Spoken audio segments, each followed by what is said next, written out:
வீட்டையெல்லாம் தான் மறந்து காட்ட மட்டும் மனசில் வச்சு சொந்தமெல்லாம் தான் மறந்து சோதி மட்டும் மனசில் வச்சு சபரிமலை பயணம் தானப்பா சாமி வழி துணையா வந்து சேரப்பா சபரிமலை பயணம் தானப்பா சாமி வழி துணையா வந்து சேரப்பா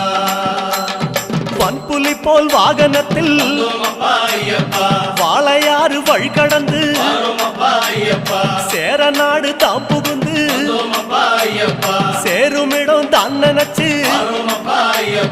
காந்தமலை ஜோதியானவா எங்க காவலாக வந்து சேரப்பா காந்தமலை ஜோதியானவா எங்க காவலாக வந்து சேரப்பா சன்னதியில் கட்டுங்கட்டி